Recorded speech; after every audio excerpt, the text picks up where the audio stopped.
Lave's favourite movies of 2017. Hello Internet, my name is Lave and 2017 is almost over, so now it's time to talk about my favourite films of the year.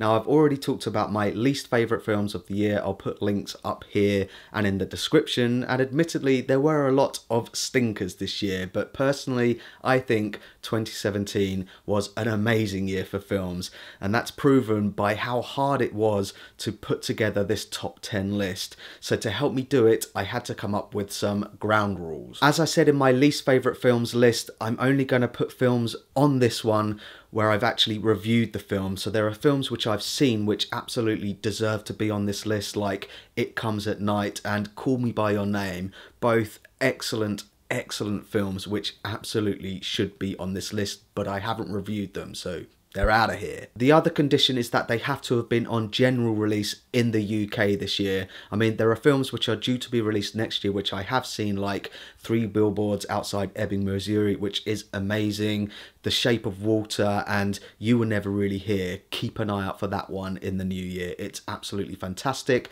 but it's not released until next year, so they're not on this list. There's also some other films which I'm dying to see, like Good Time and Lady Bird, which are getting so much praise across the pond, but they haven't been released here, so I haven't seen them yet, which is absolutely killing me. And of course there were other films which were released which I hear are very good, but I just didn't get a chance to see them, so all of these films are not on this list. I can already sense that I'm blabbing, so enough of the small talk, let's get on with this.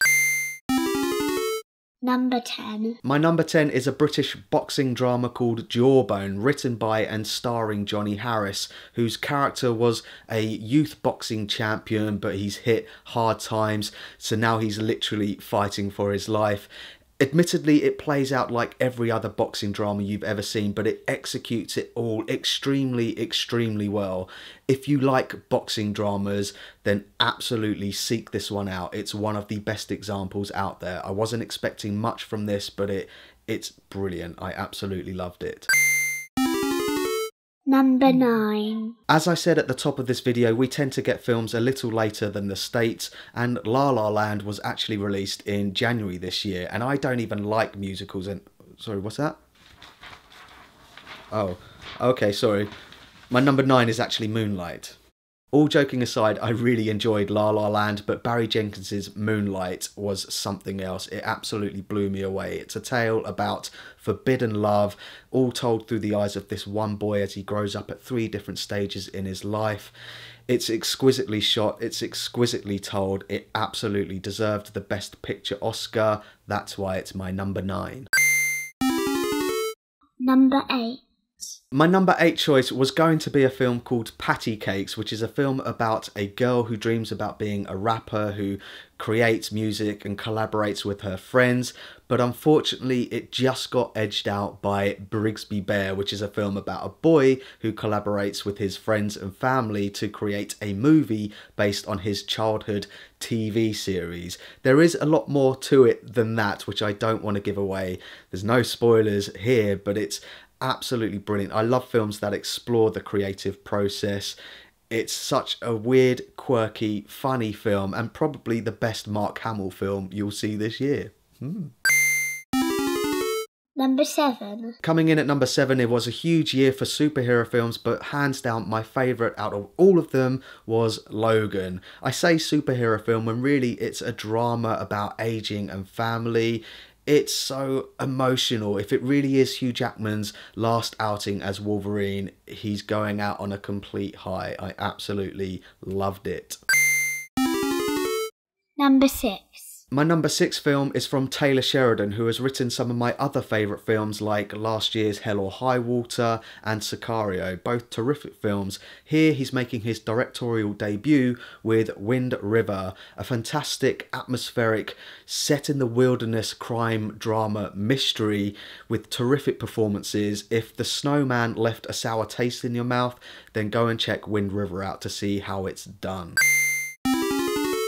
Number 5. Coming in at number 5 is a wonderful film by Sean Baker. It's The Florida Project, which is about the hidden homeless living in the shadow of Disney World, all told through the eyes of children. Sean Baker has said that his film is inspired by The Little Rascals. You can completely see it. It's an extremely heartwarming film. It's also heartbreaking and eye-opening. It's absolutely terrific. I adored this film. Number 4. My number 4 spot could have gone to a number of films. I think it's been a fantastic year for independent, edgy, quirky films with elements of horror in them. You've got Darren Aronofsky's Mother, which I thought was fantastic. Yorgos Lanthimos's The Killing of a Sacred Deer. Jordan Peele's Get Out, all fantastic films, but the one that really stuck out in my mind was a film by Julia Ducournau, and it's Raw. It's hard to believe that this is her directorial debut. It's such an accomplished film. It's a coming-of-age film. It's about sibling rivalry. It's a drama, which is also about cannibalism. It's absolutely nuts, but it's absolutely amazing. Go and check it out. Number 3. Okay, it's getting interesting. We're into top 3 now, and I suspect that a lot of you would have guessed that this film would have been either number 2 or number 1 on my list, when actually I'm placing Christopher Nolan's non-linear war film Dunkirk at number 3. I know, what? This isn't number 2 or number 1? What the hell's going on? Well, even though I am placing this film at number 3, it takes nothing away from how good it is. It was the most awe-inspiring, exhilarating cinema experience I had this year. I don't think I breathed throughout the entirety of this film. It's such a thrill, non-stop roller coaster of a ride. I absolutely loved it, but it's only number 3 on my list. So what's number 2, eh? Number 2. Okay, so before I reveal my number 2 film, I always get asked by people who find out that I'm into films. They always say, what's your favourite film ever? And that's such a difficult question to answer. And I always say something along the lines of, well, I don't have a favourite film. I have a preference for the sci-fi genre.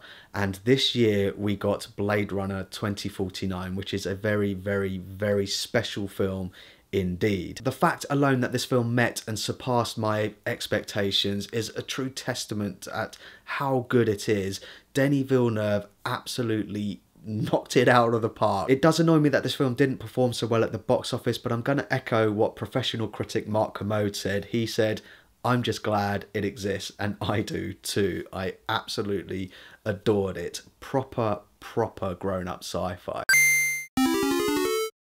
Number 1. So here we are. My favourite film of 2017 is, drumroll please, it's J.A. Bayona's A Monster Calls, which is actually the first film that I saw this year, and oh my goodness. I mean, whenever I review a film and I say that something made me cry, a particular scene or a moment, 99% of the time I didn't actually cry in the cinema. I can keep it in check. I'm very composed like that. But A Monster Calls struck a nerve with me, and I'm not ashamed to say that I was absolutely bawling my eyes out. It's a very emotional film. It is very sad, but that doesn't make it a bad film. It's absolutely stunning. I've done a complete review of A Monster Calls, so please check that out.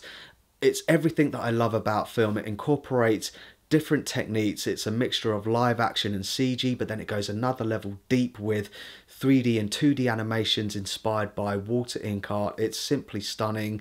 The craftsmanship that has gone into it, the performances, everything from page to screen is top drawer.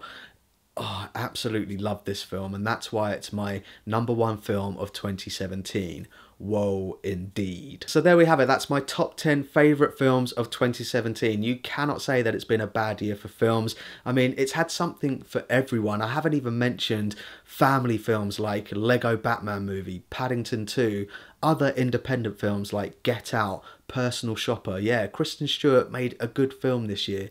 You got War for the Planet of the Apes, Catherine Bigelow's Detroit, It. I'm not even a fan of horror films, and It was a good horror film. You've got other superhero films like Wonder Woman, Spider-Man Homecoming, Guardians of the Galaxy Volume 2, Thor Ragnarok, all brilliant. And one very special honourable mention has to go to Loving Vincent, the world's first oil-painted animation. It's simply breathtaking. It's been an amazing year for 2017. roll on 2018. And I guess that's it for me this year. I don't think I'm going to get in any other reviews before the new year, so I'll look forward to talking to you in 2018. As always, thanks very much for watching. I really do appreciate it. If you can, give this video a like.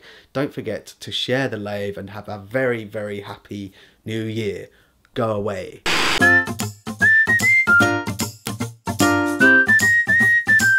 Subscribe